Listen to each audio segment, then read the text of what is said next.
There is a new podcast that will continue to share Bob Jones University survivor stories and survivors specifically from BJU affiliated organizations. This is a limited podcast, so this is the finale, but there are so many more stories to be told. I'm ending this podcast, but I'm creating another one called Beyond BJU. And you can subscribe to it now. The trailer is out. It will not be premiering until 2024, but you can stay updated by subscribing. If you are a Bob Jones University survivor, or you are a part of a church, camp, or Christian school that was run by a BJU grad, if you have a story to share and you feel ready, please reach out to me. And I'm going to have that linked in the show notes to reach out. But please reach out. And for those listening, subscribe to Beyond BJU. The link is in the show notes, because these stories, they're going to continue to be told because so many survivors that need to be seen, heard, and understood, and just more things that need to come to light. But enjoy the finale of Surviving Bob Jones University. Content warning. This series contains mentions of mental health issues, suicide, sexual abuse, and other sensitive subjects. This is your host, Andrew Pledger, and this is Surviving Bob Jones University, a Christian Cult. I believe in the inspiration of the Bible, both the Old and the New Testaments, the creation of man by the direct act of God, the incarnation and virgin birth of our Lord and Savior Jesus Christ. In this episode, I really want to cover a little bit of fundamentalism and its effect on society. And in the end, I will also have some closing thoughts for the very last episode of this limited podcast series. I think there are various kinds of people who have listened to this. There are people who have survived Bob Jones and they listen to this. There are people in the Greenville area who are familiar with Bob Jones and are just curious and listening to it. There might be some people who are currently at Bob Jones listening to it. I hope so. And then also, I think people who don't know anything about Bob Jones, just who are curious about it and curious about different cults, are listening to this. But what I want to say and really educate people who aren't familiar with the world of fundamentalism, and I'm sure some of you listening to this who don't have experience in this environment might be like, oh, how does this affect me? Why does this matter? And I think what is so important about this series was shedding a light on these harmful and toxic dynamics in this fundamentalist environment. And this permeates all of really fundamentalist Christianity. And what I think is important for people to know, all these fundamentalist religious institutions, they want this way of life in society. So I think it's important that people know what it's like inside of these groups so that they know, oh, these are the dynamics. This is the control they want in our government and in our society. And I've been honored to be a part of pulling back the curtain on this institution. And what I want to say is I grew up in this, in fundamentalism specifically. I was raised in the independent fundamental Baptist movement, and I did not have contact with Bob Jones until 18 years old. Fundamentalism was 22 years of my life, and I think it is important for you to understand how they see outsiders. So a lot of people wonder, oh, why can't they just practice their religion, practice their faith or whatever, and stay in their group and mind their own business? But I think people need to understand these people see themselves as having the truth, like the only way to approach Christianity. Anyone else who does not believe They see them as blind to the truth and under control by Satan. There's this kind of superiority complex that comes with it that's very narcissistic. And they believe that they know what's best for everyone. They want fundamentalism in our government. They want it to run our country. They want it to be a theocracy. And the reason they want it so desperately, number one, they believe it's what God wants them to do.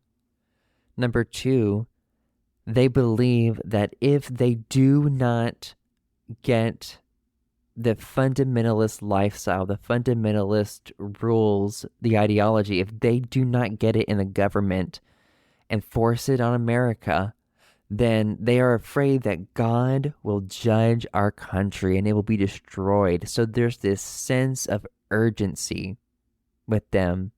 And they really believe that if they implement this in our society, that it would be a better place.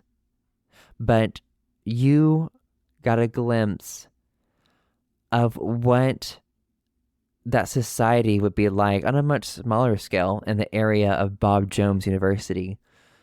So I do not want America to turn into Bob Jones University, and I don't think you do either.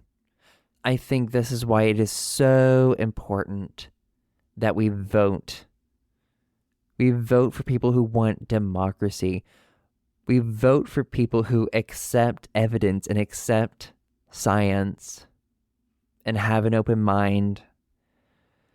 So I feel like that's why it's so important. And a lot of inspiration behind this podcast. Really, I started this podcast before I knew about this documentary because no one knew about it then. But when it came out, it really helped motivate me more and push me more. But throughout this entire series, people have been referencing this documentary over and over. And the documentary is called Shiny Happy People. And it is on Amazon Prime.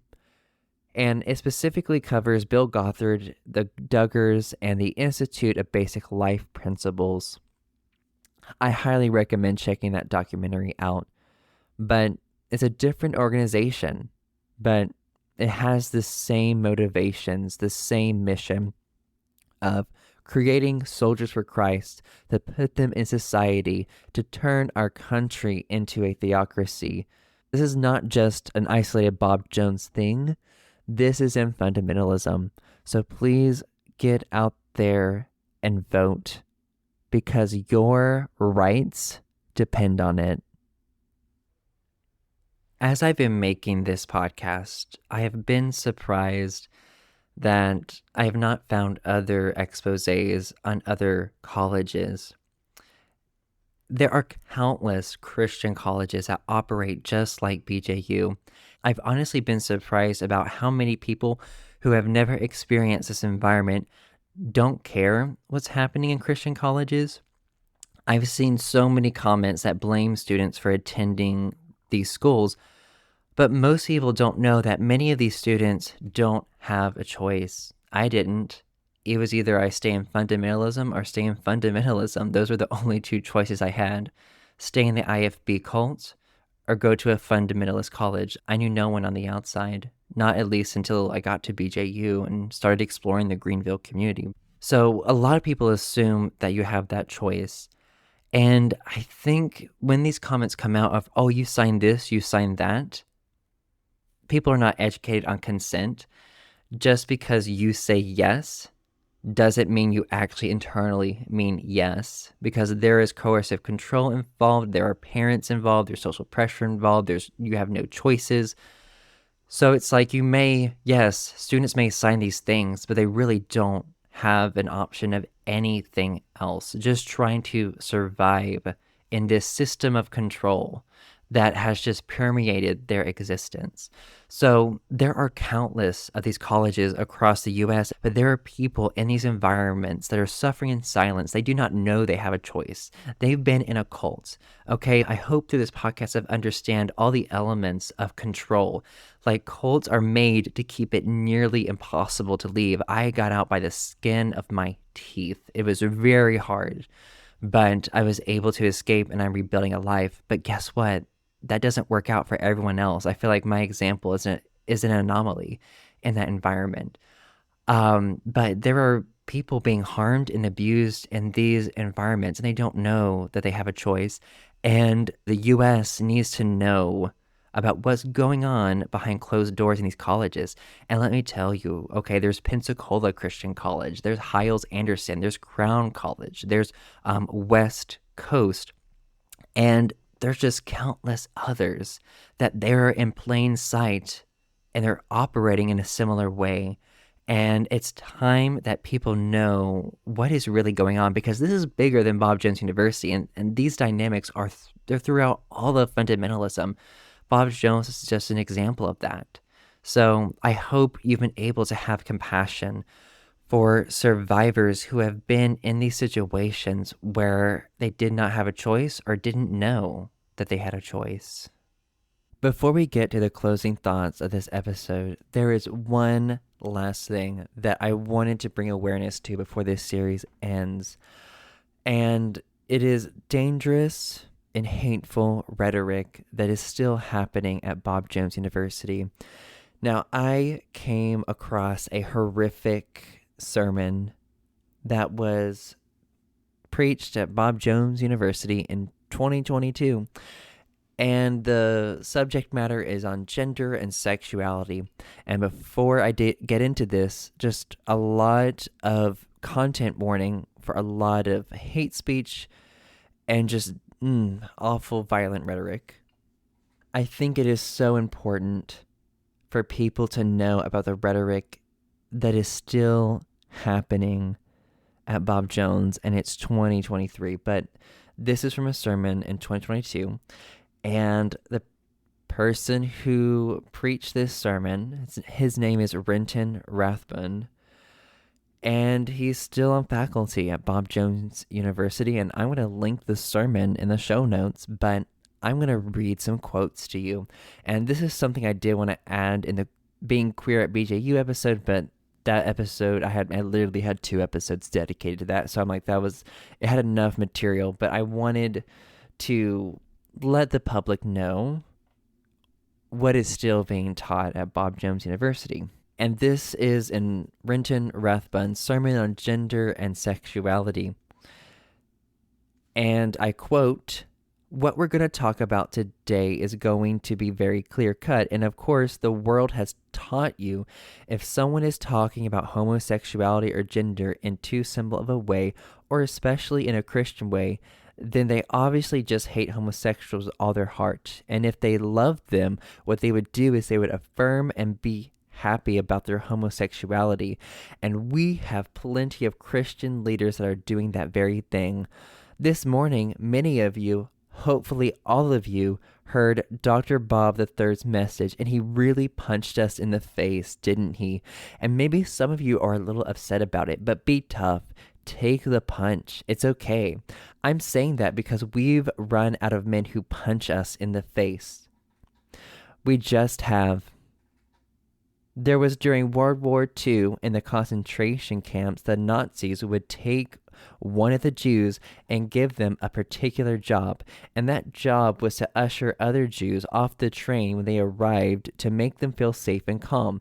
They would show them where they were going to be staying and then tell them a few rules, and that same Jewish person that they had assigned would then usher them from where they were staying the next day, sometimes a week later, and usher them into a big building. And this Jewish person would tell them, this is a shower. It's to get you guys nice and clean. The water is warm. This should be good. And they trusted him because he was the guy that saw them off the train that got them settled. And he'd ushered them to this building, so it must be true.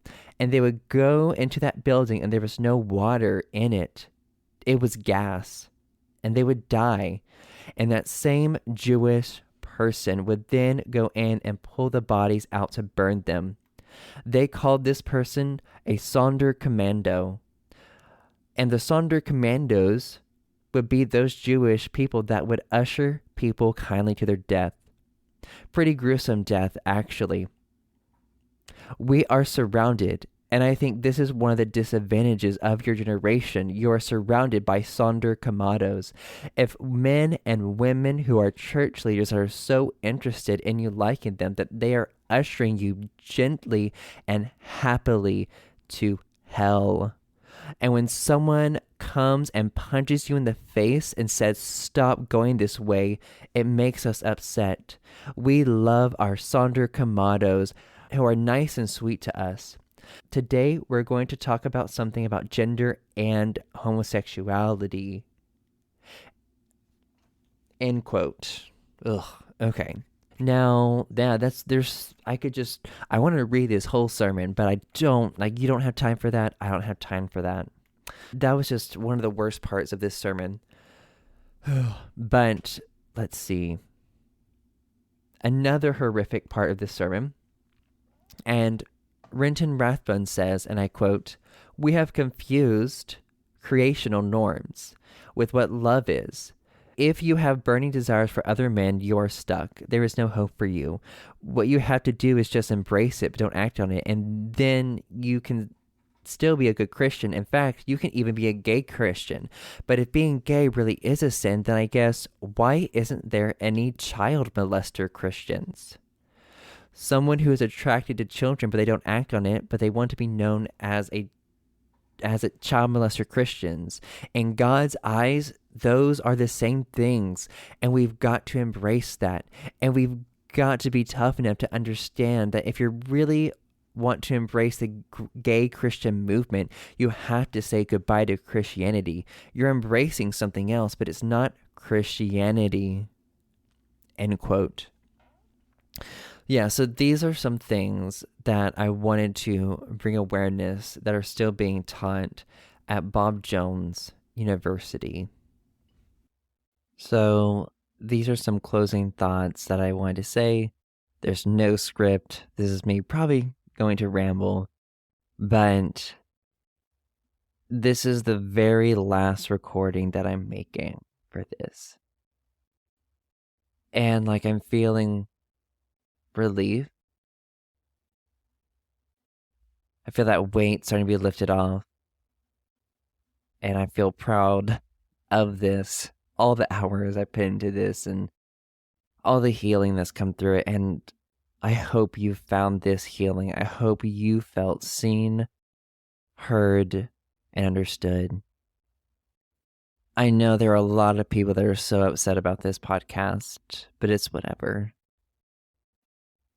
It was about time that BJU survivors were truly heard. I want to thank all the survivors who came forward. We're going to get through this. Okay. Thank you so much for speaking up. I am honored that you trusted me to give you this space to tell your stories. I want to thank Camille Lewis. Thank you so much for all the work that you've done all these years, and I know people give you so much crap,